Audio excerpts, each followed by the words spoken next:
Can you watch Rise of the Most Broken Fighting Game, Sailor Moon S Esports? What? What the fuck is that? Sailor Moon S. Oh, this is the same channel that did the Mega Man coverage for the old Mega Man Game Boy game.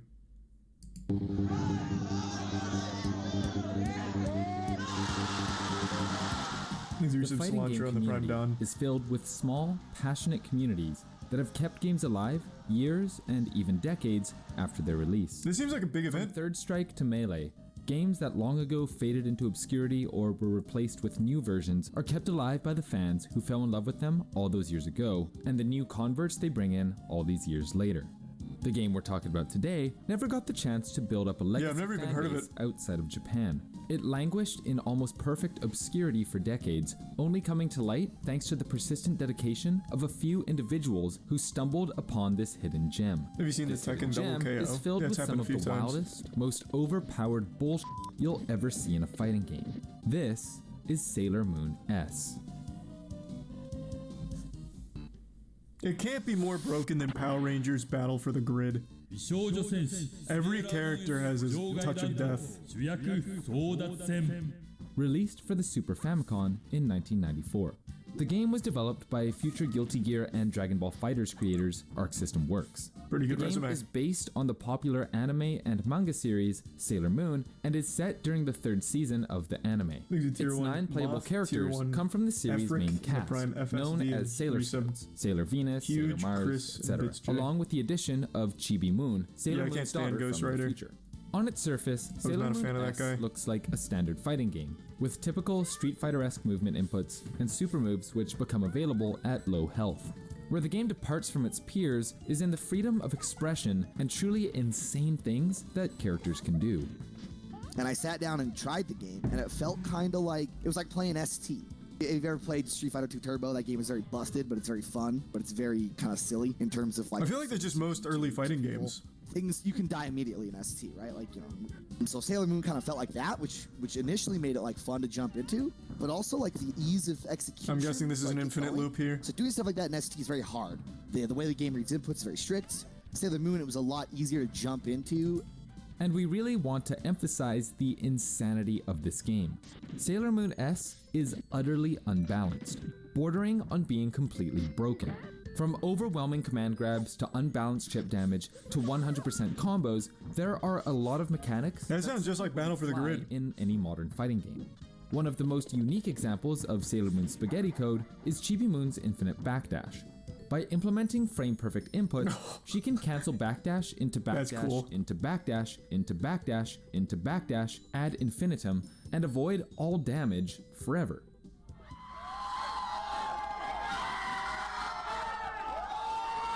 Damn, Chibi Moon seems pretty strong in the meta.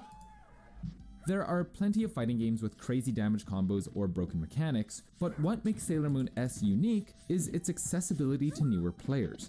More than most games of the time, Sailor Moon S has a very forgiving frame window to execute complicated inputs.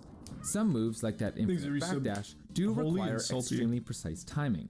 But compared to even many games that released well after it, Sailor Moon S allows newcomers to execute cool special moves that might be too difficult to execute in other games.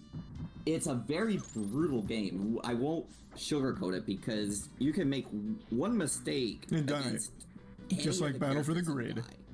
One thing that Sailor Moon teaches that I feel like a lot of fighting games, especially modern fighting games, don't teach you is patience and spatial awareness. If you make one mistake in Sailor Moon, you're dead. You learn not to make mistakes. So is this scene like alive, or is it just like a really niche one? It's got to be super niche. Losing a lot in other fighting games, this is a great game to pick up to learn not to lose in the manner that you're losing. Best Sailor Moon, like, period. Oh, wait, that killed? Punish with the thumbs. With no North American release, there wasn't much of an early scene for Sailor Moon S in North America. Some of the FGC Old Guard had no doubt traveled to Japan and experienced the game, but even in Japan, the game wasn't a smash success. Fortunately, Sailor Moon S had one person who would eventually be responsible for bringing the game overseas.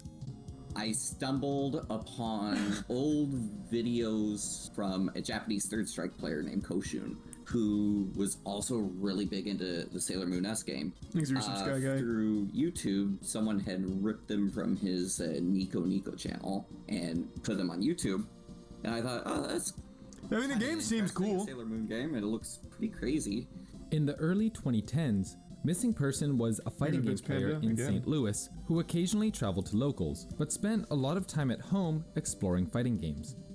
After coming across Koshun's video on Sailor Moon, he began digging into the game, keeping his findings to himself as sort of a secret personal project.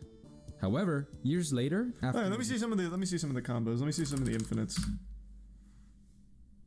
Oh my god, it was at Evo.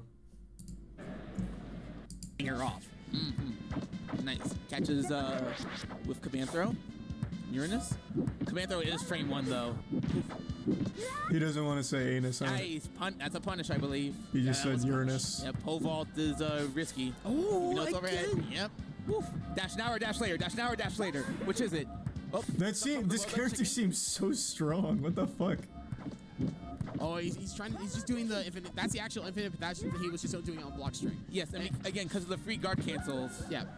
You know, not a true block string like that. Okay.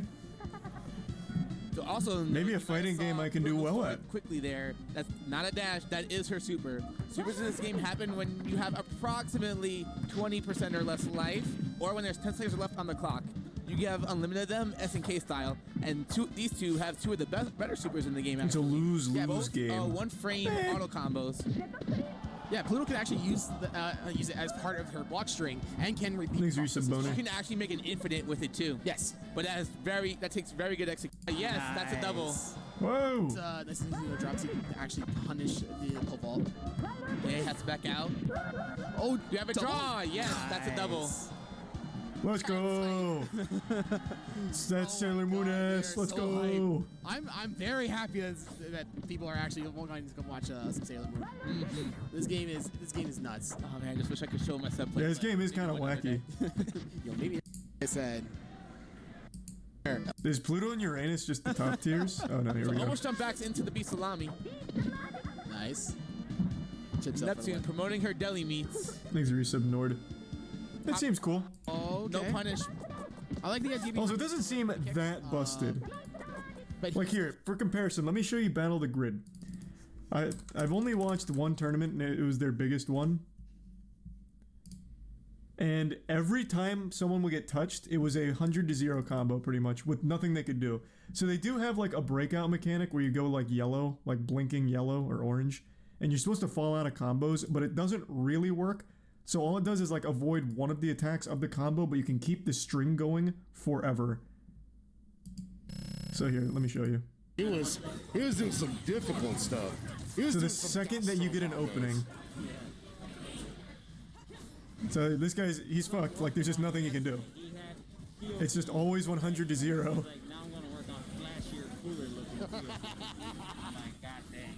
And so you got the optimals down, now you gotta get the swag down, you know? Alright, and so I actually think this is much more broken than Sailor Moon S. Taking out Adam with this super here. So now if he gets the first hit here, no, so he's fine for now. He's gotta go take two fresh characters. All Ryu with his busted assist was able to avoid that. You just need to find one opening and it's 100 to 0. The other guy can do the same to him. It's every fucking character pretty much. Sledge could not even do the light work. Oh no. It's just a game where you don't interact. A lot happening right now, Logan. Oh wow, was able to block all that? Yo, Jesus.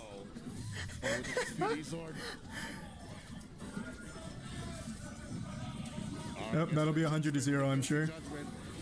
No, he dropped it. That'll be 100 to 0. Oh, actually, it's not 100 to 0. He took damage before then. That EX is totally 100% unblockable. Everyone's getting their unblockables offline. Let me find a better example. Yo, Cole over here. There's one character, I think it's the Pink Ranger, the Pink Time Force. If she lands a single move, one move, it doesn't even need to be like a full punish, it's over. You lose your like whole lineup. The youth was hitting at him. Probably a It was a bit of a change. That's what happened. Caused the role reversal. I mean, this seems to be doing the exact same thing. Yeah, it's an infinite loop. You go for the simpler stuff here. Every character has a fucking infinite loop. Jesus Christ. It's such a stupid game. It's so dumb. It's basically like an easier way to twink. Right? I don't know. It's like twinking, but not like. I think so. But yeah. I think that is probably the most broken fighting game. Maybe it's just the most broken competitive game in general. It has the old philosophy: if everything's broken, then nothing is.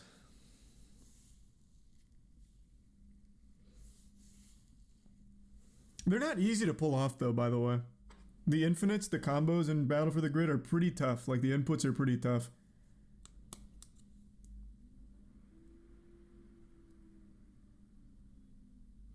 Nah, Marvel vs. Capcom's not quite to the same level as Battle for the Grid. Marvel vs. Capcom has a lot more nuance to it, but yeah, there are some pretty wacky loops you can get in Ultimate Marvel vs. Capcom 3.